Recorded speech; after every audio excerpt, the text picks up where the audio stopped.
They tagged me cargo and priced my bones by the kilo. The Hemlock 12 scrapyard auction roared like a bad engine, thick, coughing, rattling toward stall. Flood lamps burned the color out of everything but my skin, which kept its cobalt no matter how the light tried to bleach it. Scrapper drones drifted on lazy loops above the crowd, oculars blinking, rust shaking from their frames like dandruff. The cage bars were oil-cold against my shoulder. The neck lock hummed a private storm against the base of my skull, a leash dressed up as technology. Lot 12, the caller barked, voice pitched for spectacle. Combat trained, salvage ready, survived 8 tours and a ship down. She'll carry 2 tons or break 2 men. Either way, value. Laughter slapped metal. Bids clanged upward. Someone in a pleather jacket shouted a number through drink-soured teeth. A woman in a broker's coat didn't look up from her slate. Her credit streamed like rain. A guard tapped the mesh near my face with the muzzle of his shock rifle. "Behave," he said, as if the word could fit around me. The syllables dug into a seam inside my head that my makers left on purpose. Orders go in there. Compliance comes out. Training tries to be a religion when it can't be love. On the ship, they called me System Commander and taught me to strip choice from chaos until the math looked merciful. Now I stood barefoot on auction grading, while men argued the cheapest way to own me. So I lunged. I didn't touch the bars. I didn't have to. The motion itself, my weight shifting, arm cocking, was enough to throw a freeze into the room. The guard jolted back and scraped paint. The crowd hissed and leaned away, 50 bodies rediscovering the physics of fear. I could have ripped the panel off the door and made something red out of the first 3 in reach. My shoulders knew the angles. My pulse counted distances. My mouth tasted metal and memory. Then he walked out of the noise. Not swagger, not challenge, just a young man in coveralls cut for work, not style, moving like a person who knows every ladder on this station and when to duck his head so a foreman's gaze slides right by. 20s. Thin, but not weak. Dark hair shoved back with grease. A patch on his chest half peeled. Carter, the stitcher had intended. The A and R were hanging on faith. He didn't take out a weapon. He didn't puff up his ribs. He raised his hands, slow as a sunrise over steel, and his voice came soft enough that it made space around the words. "That's enough," he said. "Come with me." The hall let out a single confused laugh, like a ship with only one engine firing. The caller blinked. The guard squinted. A woman near the back murmured, "Kid thinks it's poetry night." He stepped closer to the cage, and I tracked him with all the old reflex. Line of sight, centers of balance, the shapes a body makes when it lies. His eyes were steady. Not dead steady. There was life in them, a tremor where honesty lives, but resolute in a way that irritated the auction's gravity. He held up an interface tab. Old model. Before the patents got mean. The casing was cracked and taped. The edge glowed an honest orange. He glanced at my lock, then at me, as if asking permission to save me with my say-so. The guard lifted his rifle. "Back off, Carter." He didn't look at the rifle or at the guard. "You're pointing at a person," he said. Not preaching, not fishing for applause, just correcting a label. The words fell like bolts into threads they fit. His thumb tapped the transfer, and the auction's ledger bot spoke with the charm of a dead elevator. Credit received. Asset remanded. Groans rolled. Insults scuffed the floor. "Mechanic money," someone spat. "Spoiled union brat." Another snorted. "Fool." The guard tried to recenter himself by sneering. "Paper says she's his. Your funeral, Carter."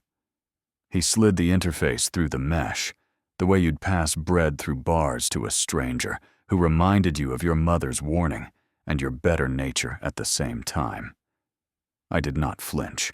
The tab kissed the port at my collar. Old language woke in the lock, a handshake from an era before cruelty got smart. The hum dropped a pitch, the teeth unlatched, one by one, like a jaw unclenching. He stepped back immediately, palms visible, not touching me, not claiming. The space he made remained mine. Choice is a dull knife at first. You pick it up and cut yourself before it learns you. I could stay. I could break. I could flee. I could behave. I stepped through the open door. The guard took half a step back, and you would have thought gravity had twitched. The crowd remembered how throats swallow. Air moved again. I stood next to the man who had bought me with money, but not with hands. We were level for a heartbeat. He swallowed like his throat had a scar on the inside. Up close, he looked younger than his steadiness, older than his age. "I'm Ben," he said. "Ben Carter." "Names are ownership," I said, "because protocol hates silence." "Not with me," he said, and there was no petition in it. "You can keep yours." I kept it in my chest, where it burned holes. We walked. He didn't push. He didn't slow for me or speed to test me. He moved through the human heat like he belonged to the machine that made this place breathe. The auction, the docks, the broken ring map trying to translate itself on a wall nobody serviced anymore. A kid with oil-blackened fingers watched us pass and grinned like I was a myth escaped from a bedtime bargain. "Xeno," someone whispered. "Giantess." "Some men buy trouble," someone else said, appreciative as if they were watching a fight choreography with nice footwork. At the checkpoint, a dockhand in a union vest reached to pat my shoulder the way people test paint to see if it's wet. His palm landed, an insult born from habit, not malice. "Don't," Ben said. Soft, firm. The syllable carried an old shape. A father telling a hot stove the child is close. The dockhand's hand hovered, then retreated. The eyes said, "Who do you think you are?" The body obeyed anyway. We cut into a maintenance corridor humming with the thrum of pipes. The air tasted like copper and first rain, though Hemlock hadn't seen rain since the investors tore the greenhouses down and sold the glass to a resort moon. A freight crawler rattled overhead, open chassis, magnet wheels, a bored teen driving it with one foot. Ben keyed a hatch with the same battered tab, and a tug's belly opened to us. It was small, honest. Seats stitched and restitched, console lit with a mosaic of eras, a hand-painted dial labeled, "Fine, don't touch." 2 mugs with chipped rims magneted to a strip above the galley shelf. A spare sleep roll slumped like a cat in sunlight by the aft bulkhead. A string of old star tags hung from the ceiling, each stamped with the name of a ship that had fed this tug. Parts. Corvid, Nancy Blue, Vigil, Endless. He set down a crate, pried it open. Laid out nutrition bricks, a bruised orange, a bag of salt chips like a treaty.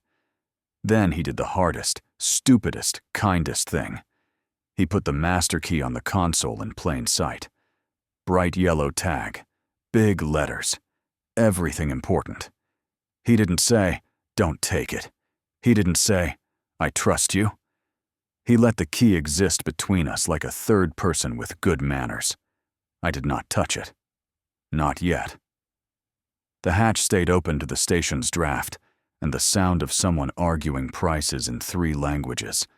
I tasted flight like a sugar that rots you. The open could have been mercy. It could have been a test.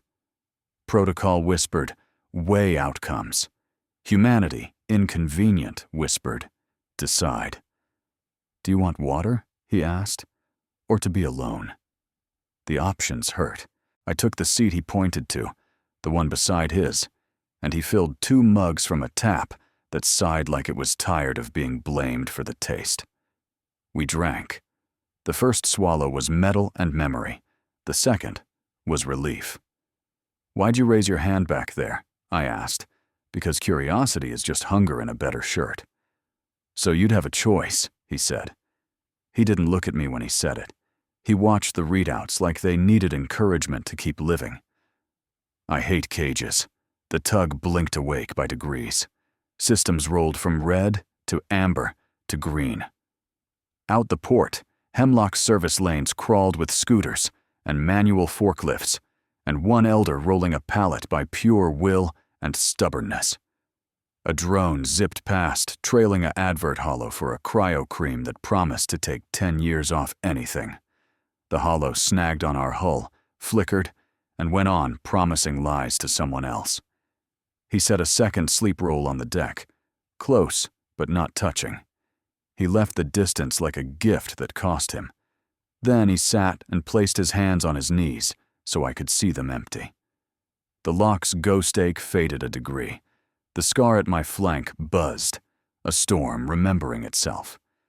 My training cataloged the escape routes and the kill zones, and then, disobedient, started cataloging the warmth coming off the person beside me. I looked at the key. He looked at the port. The silence wasn't warfare. It was something you could live in for a while. Cargo, the guard had called me. Ben's glance slid to the corner of my mouth and back to the nav. Not around me, he said again, like he was making a small law and posting it on a door. Outside, somewhere, a child laughed. Somewhere else, a fight ended before it began, because someone decided to be tired first. Over the intercom, a maintenance alert coughed out in the scratchy voice of a bot that had been updated by bribes. Sector C gravity hiccuped, and the floor trembled in sympathy. Tools chimed where they hung. Ben's mug rang the tiniest bell against the strip. He reached out, slow, and toggled the hatch. The seals kissed shut. Our small universe held. "If you want to leave," he said, nodding at the key, at the map of exits stamped on the inside of my skull. "You can. I won't stop you." I let the words pass through all the machines in me. They didn't trigger a trap. They didn't trip a wire. I reached toward the key, palm tingling. Hovered. Withdrew. I stayed. His breath left him in a long exhale that made me think of storms spending themselves harmlessly out at sea. He didn't smile like he'd won. He nodded like we'd agreed to share the weather. "Okay," he said. "Okay." "Do you have a name for me now?" I asked, because the old habits want ceremony when meaning shows up. He shook his head. "I have a seat next to mine," he said. "You can take it if you want." I sat. By choice. Beside him in the tug that sounded like a good, stubborn heart. And for the first time since the ship cracked open and I fell through war into commerce, the noise around me lifted enough to let a spark catch. Whispers follow you like insects in hot light. On Hemlock 12, they sounded like loose hardware skittering across deck plate. Xeno, giant, bought trouble. That one's blue enough to stain a shirt. I walked 3 steps behind Ben, because that's the distance my old training demands. When following an officer, you can break and won't. It keeps reaction windows clean. It keeps you honest about what your hands want. He didn't look back to check if I kept the distance. He just breathed, slow even, and I matched my footsteps to that rhythm instead of the old drum.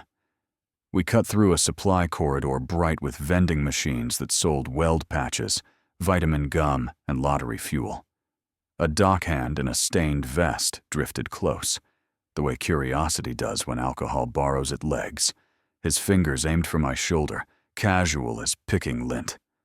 "Don't," Ben said. Not loud, soft, but weighty, a word set down like a tool in the exact place it belongs. The hand flinched away as if from heat. The dockhand blinked, found other business, and learned the lesson I kept failing to teach with blood. Respect can be given without violence, if someone brave enough spends it first. We reached the tug.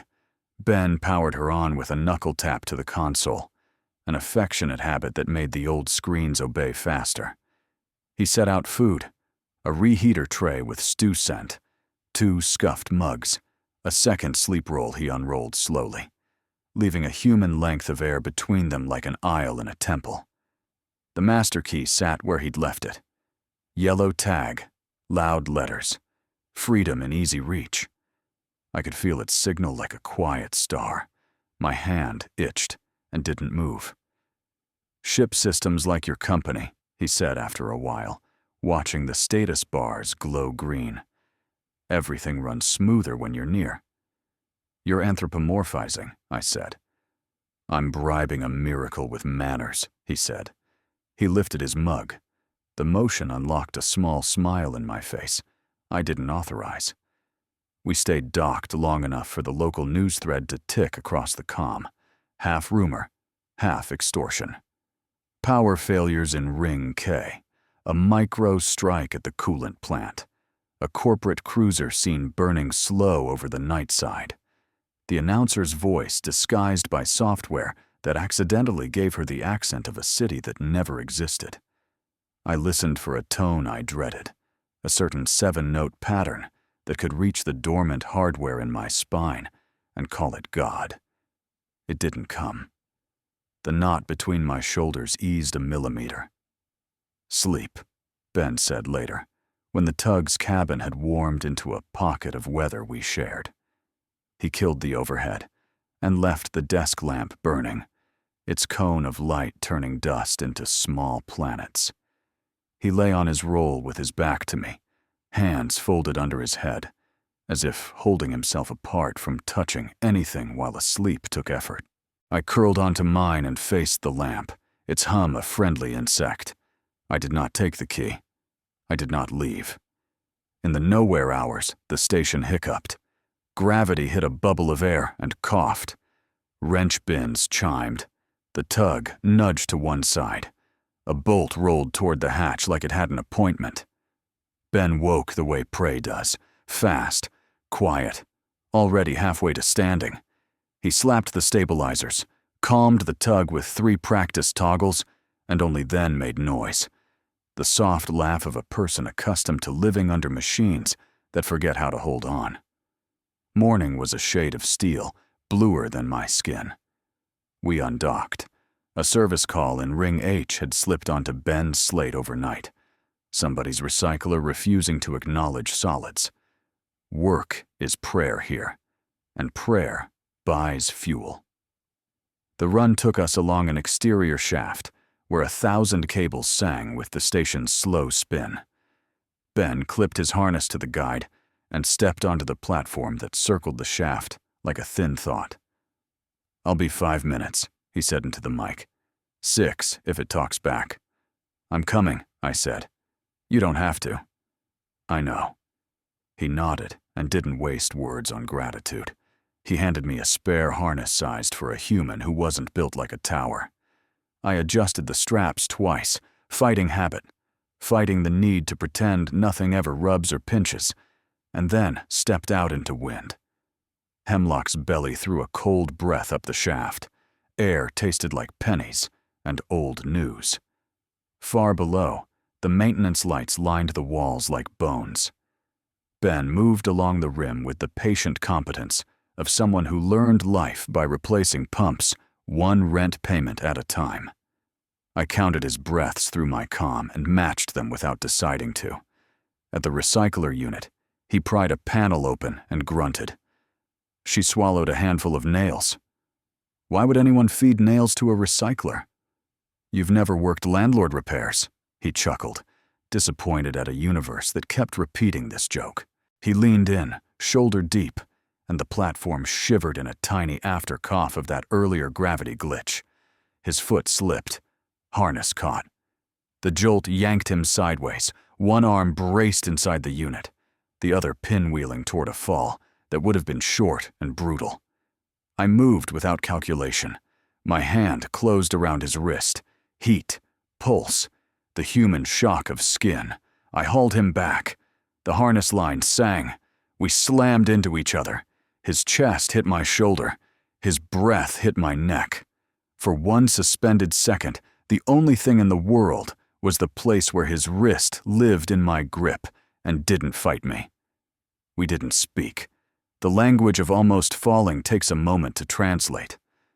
"Thanks," he said eventually. "Ordinary as a bread knife, sacred as bread." "Don't make me do it again," I said. And he laughed because he heard the please I didn't say. We finished the job. He let me hold the panel while he coaxed the nails out with a magnetic wand and the tone of a parent persuading a child to spit a pebble. On the way back, our harness lines crossed and stayed that way, twin cords humming in the same wind. After, he took a shower in the tiny stall we pretended was bigger by standing close to the idea of it. Steam fogged the mirror and made the cabin smell briefly like a clean planet. He came out shirtless, towel around his neck, water dripping from the ends of his hair. Scars laddered his back, thin white rails, a thicker seam near the left shoulder blade that said accident or anger. I couldn't tell which.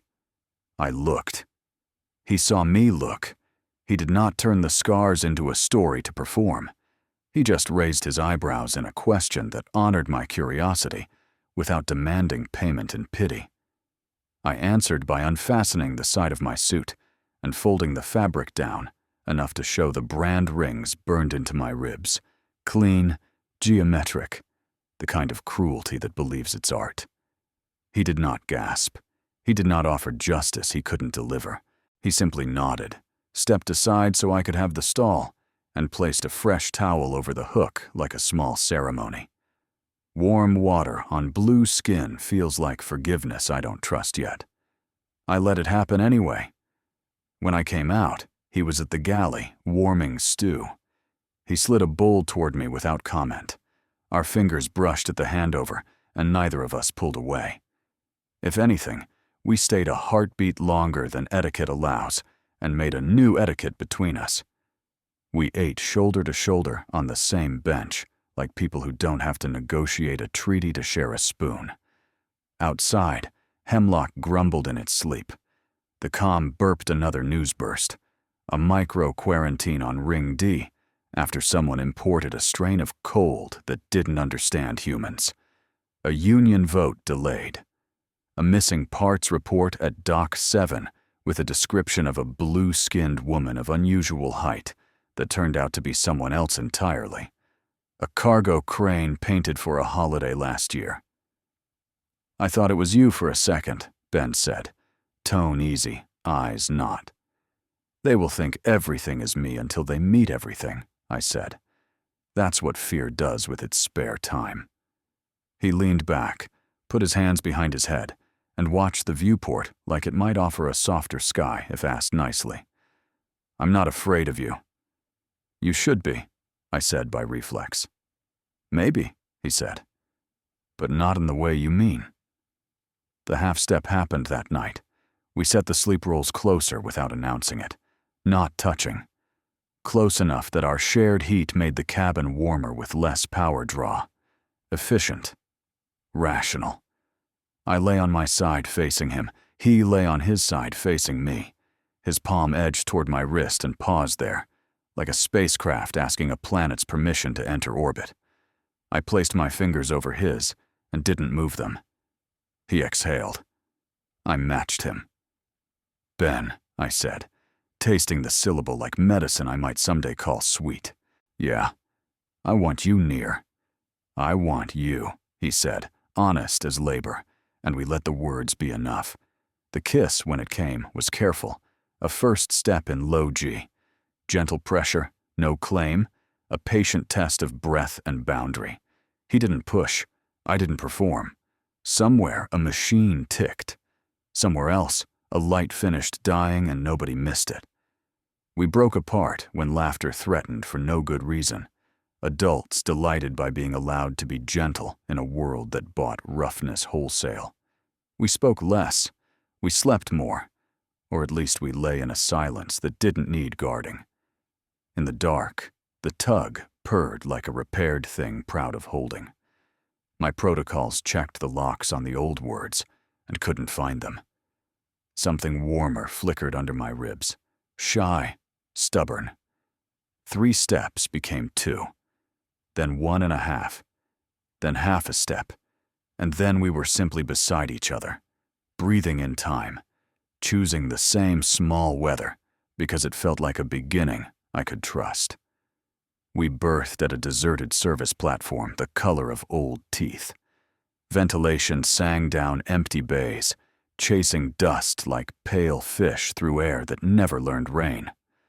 The docking clamps bit, the tug sighed, and the world narrowed to a room where every sound had to live honestly, or not live at all.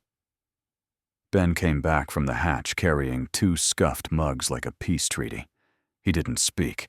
He set them by the viewport and wiped the glass with the cuff of his sleeve, a useless gesture that gentled the room. Beyond, the station's night side drifted.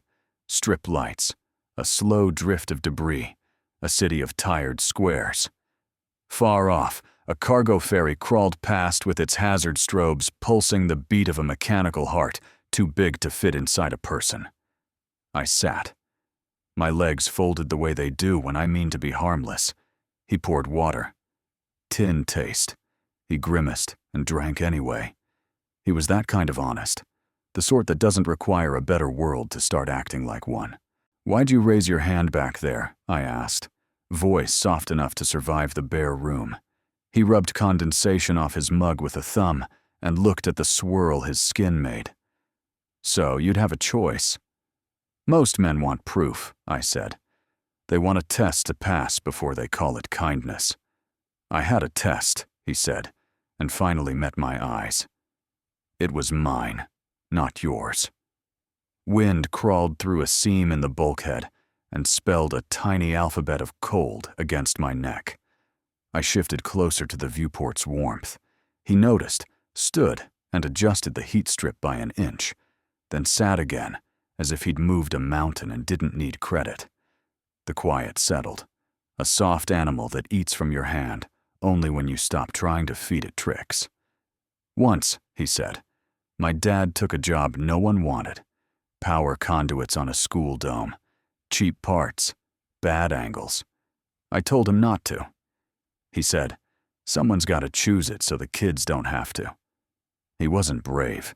He was just chosen by the day." That stuck. His mouth twitched. I still hate cages.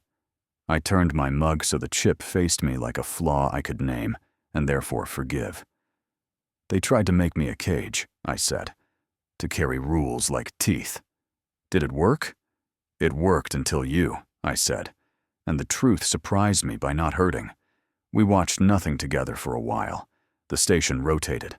Bolts dreamed in their holes. Somewhere, a distant door opened for nobody. He slid his sleep roll closer. Not touching.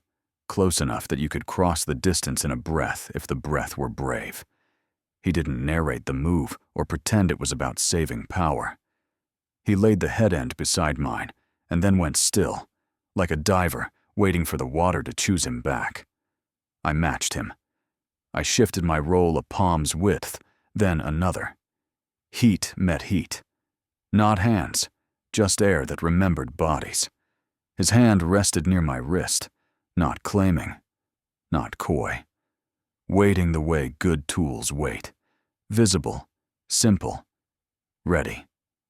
I placed my fingers over his. He didn't look down. He let the contact be a sky, big enough that neither of us needed to prove we could survive under it. His thumb didn't stroke. It warmed. Mine didn't grip. It stayed. Our pulses tried to braid and failed and tried again, like new climbers making peace with a rope. "You know," he said, "when you caught me, back on the platform." "I didn't catch you," I said. "I caught your wrist. The rest of you decided to follow." He turned that over in his head like a bolt between fingers. A small smile arrived and sat with us. Quiet, serviceable. "Still, thanks." "For not falling?" I asked. "For making not falling a choice I could say yes to." I blinked at that, and a filament inside my chest got brighter and did not burn me. "You're welcome, Ben Carter." He looked like he might laugh on purpose, then didn't. Grown people sometimes decide to keep a moment whole.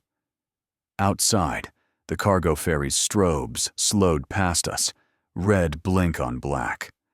The light crawled across his jaw, his cheek, the nick on his chin from a teenage fight with a pipe that won. He had the kind of face that looked better when it forgot to worry. My hand tightened a fraction over his. He answered with pressure, nothing more. "Do you miss it?" he asked. "What?" I said. "The ship, the rank, the certainty that comes with being terrible?" "The sky without edges," he said, surprising me out of my own sarcasm. I turned to the viewport and let memory put hallmarks on the dark. I missed the part where I knew which way was down because command told me. I don't miss how they used that to make me step on people standing there. He nodded. "My dad said the ground's a liar, too. It makes you think you earned it just because you didn't fall." We drank our tin water like it was complicated wine and made it enough. The vent whistled again. He stood and seized a strip of salvage tape and sealed the seam with a palm, patting it twice, as if congratulating a stubborn animal on learning a trick. Heat edged back in like a forgiven friend. "You can sleep," he said. "I'll take first watch." "Nobody's hunting me this hour," I said. "You still get a watch," he said. "Not because you're danger, because you're tired." "I'm not tired," I said, and discovered it was the kind of lie you tell yourself at bedtime. I lay down. He lay beside me. The rolls touched at the edges, cloth whispering to cloth.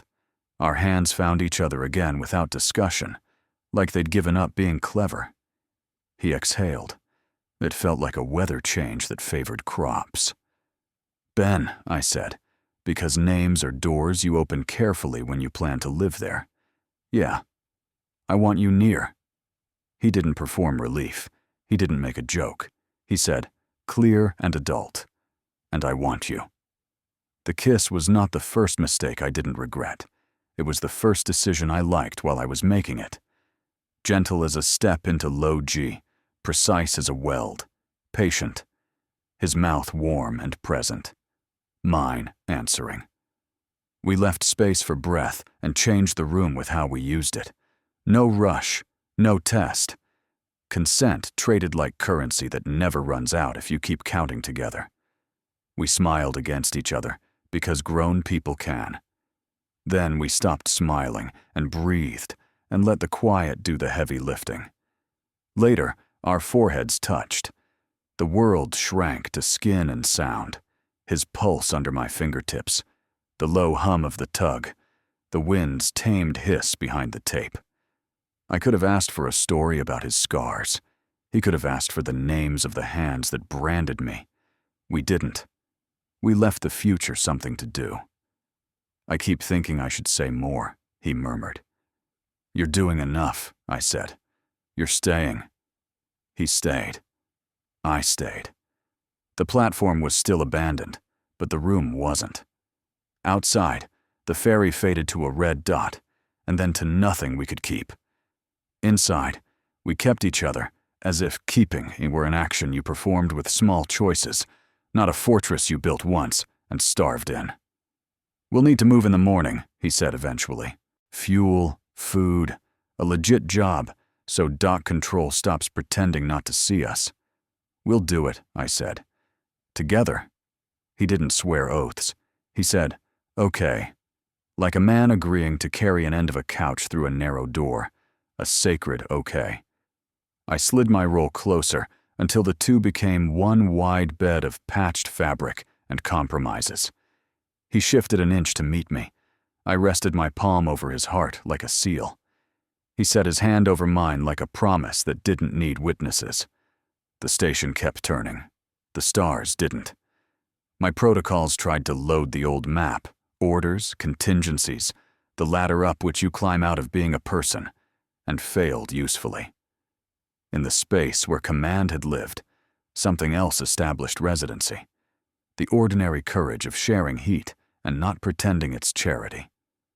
We slept, not as people in hiding, as people between days. At some hour with no name, the platform lights flickered. I woke to check the vents and found our hands still threaded. Ben slept with his mouth slightly open, a tiny whistle on the inhale, proof that the universe forgives small noises when they're honest. I watched the window for the 7-note pattern that would mean run, fight, obey, and saw only the slow blessing of quiet. Morning would come hot with errands and little dangers. For now, the silence spoke the only language I wanted. We chose this. We can choose it again. The morning came in gray, all edges and errands. I was halfway through pretending the world would grant us another quiet hour when the tug's hull answered a knock nobody uses unless they own you. The sound wasn't a polite chime. It was a bite. Hard dock clamps latched with a predator's patience. The panel above the hatch spat a red that made the room smaller. Ben's eyes met mine. No speech. He killed the galley flame, palmed the master key, and slid it into the tool cubby, as if hiding a child. The intercom hissed. A woman's voice came through, modulated to neutrality and failing with relish. Open for inspection. Return the asset. I stood before Ben could. My spine remembered old parades and tried to pull me into obedience like a leash. I made my back choose me instead. Ben toggled the camera. The image came through in blue-white stutter. A team in patched pressure jackets, with the loose-hipped gait of people who have kicked doors for a living. Their leader wore a cuff at her wrist, slick as new sin. The cuff's face scrolled a signal I knew in my bones. The 7 notes my nightmares hum to themselves when I pretend to sleep. She saw me see it and smiled like she'd found the lever in the wall.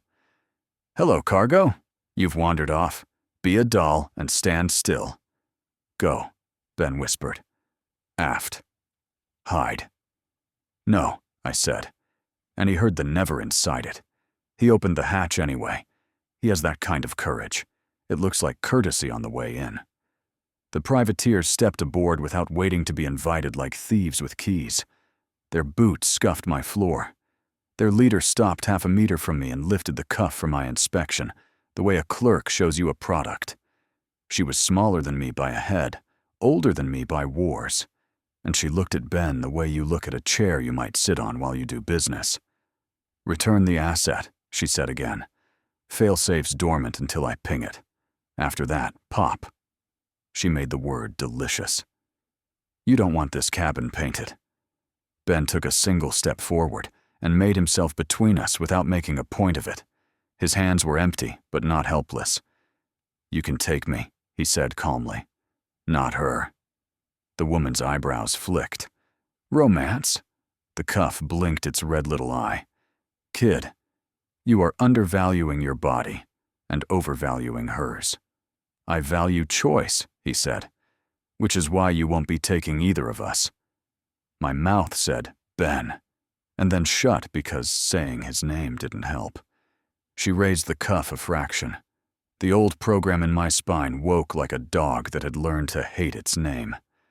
My knees flickered. It wasn't pain yet. It was intention. I forced my breath even, and put my palm on the bulkhead to keep from falling at her feet, as if kneeling would fix history. "Don't," Ben said, and he meant it as much for me as for her. They outnumbered us and wore the confidence of a contract. But numbers don't always count evenly. The tug was ours. The angles were ours. The smallness was ours.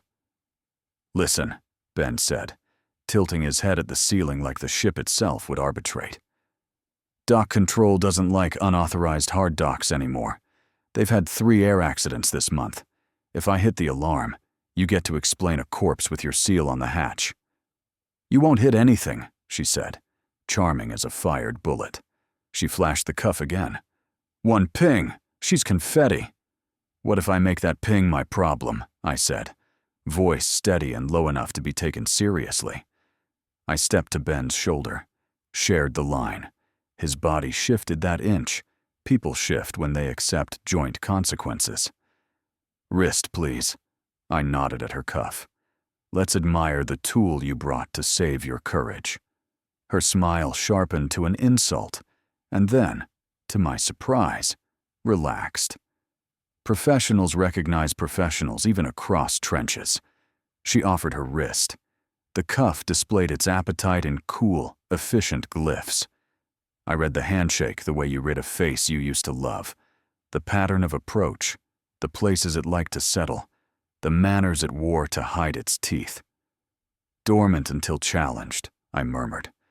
Radio handshake piggybacks on station power nets. You didn't bring your own transmitter because you don't have to. Neat. Neat, she agreed, pleased until she heard the disrespect I laced into the word. Tick-tock. Ben's breath heated my shoulder. He didn't touch me. He let me steer. That's what trust looks like from the outside. One person not announcing their faith like a flag. Return the asset, she said for the third time. Ritual cadence tightening. Contract hungry for closure. No, I said. Ritual for ritual. Ben moved first. Not violence. Velocity. He slapped the emergency lock for the docking collar, and, in the same motion, threw the tug into drift with a button I'd seen him tape over for someday. The platform beyond us shifted. The tug surrendered her clamps, and the connecting passage groaned like a throat closing. The leader swore, stumbled, and grabbed for a rail. Her team grabbed for whatever loyalty was closest. Their formation broke in that tiny, crucial way. Ben shot me a look that asked a question with 100 moving parts. I answered with a single nod that bled consent. Blind zone, he said into the comm, guiding us into the narrow ribbon between Ring H's sensor sweep and the service spine's shadow. The tug knew his hands and wanted to please them. Lights went low. Fans whispered. The privateers clung where they could, because gravity chose that exact second to hiccup again, like the station remembered its own age. I can kill it, I said to Ben, and hated how many meanings the sentence carried. The detonator. But I need the tech bay live, and we have guests. Then make me a door, he said. Clear them or don't lose them, I asked. Don't lose them, he said. We may need witnesses if Dock Control decides we're the villains. I turned to the leader. If you're as practical as that cuff, you'll stay. Otherwise, you'll die when the collar thinks for itself in 3, 2. The docking tunnel shrieked, pressure dropping as seals parted under stress. Instinct trumped contract. The privateers dove for their ship, swearing in the special dialect of people whose day just got dangerous without asking permission. The leader backed through the hatch last, cuff up like a curse. You'll run out of shadows, she promised, then hit release. The collar snapped free. The tug bucked. We were alone again, if you don't count the ancient god in my spine humming awake like a ruin, deciding it's a temple. Tech bay, Ben said, and I moved. It wasn't really a bay. It was a room that pretended it had a purpose bigger than keeping us alive. Ben had carved benches out of a shuttle's old wing, strapped a med kit to the wall with twine and optimism, and labeled drawers with a child's handwriting that made me ache. Fuses, patches, please. He flicked on the surgical light. It buzzed to full like an insect getting ideas.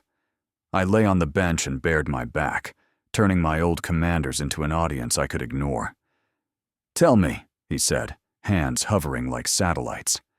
Left flank, 2 fingers above the rib curve. There's a port the size of a coin. They hid it under a scar because shame makes good camouflage. He swallowed his anger, the way adults swallow pills that help more than they hurt. Consent, he said. I need to hear it. Do it, I said. Please. He gloved up. He sterilized instruments with a small fury. His hands shook at first, then they didn't. He found the scar and pressed. I hissed. He whispered, sorry, like an apology to a country. He pried the false skin and revealed the truth. A lacquered circle of tech, the color of old teeth. a port disguised as damage. He set the interface into it with a click, so intimate it might have been a vow. The cuff's ping tried to marry my spine. Ben cut in between. He chased the handshake with a language older than its cruelty. On the screen, code scrolled like weather. He pursed his mouth and spoke to the machine in a dialect of patient insults.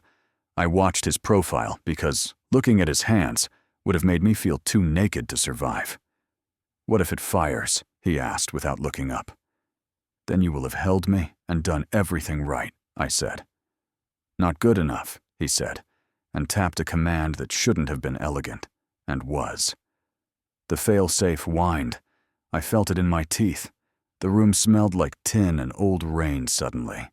He reached for a crate marked empty, because we never throw away a box that closes. "Give me the charge," he said to the port through his teeth. "Come on." A click. A heat. The small weight of murder let go of my spine. Ben caught it in the crate lined with rags and a prayer. He slapped the lid shut and threw the box into the auxiliary locker, then hit the purge. The locker flooded to vac, then repressurized, then vac again. A quick baptism for a weapon that thought it knew God. The charge detonated.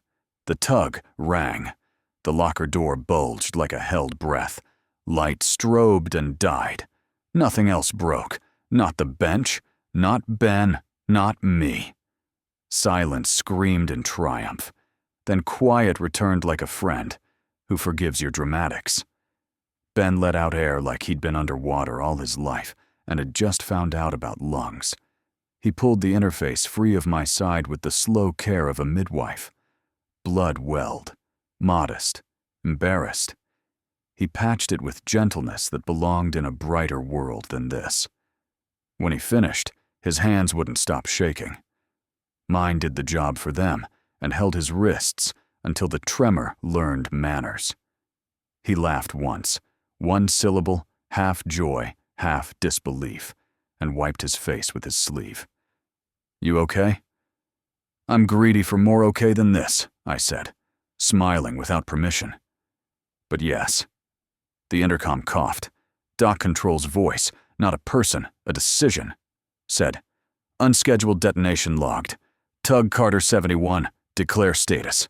Ben hit transmit. "Contained a hazardous device removed from a passenger without harm. We're safe. The locker isn't." A pause, the sound of bureaucracy chewing. "Station security dispatched.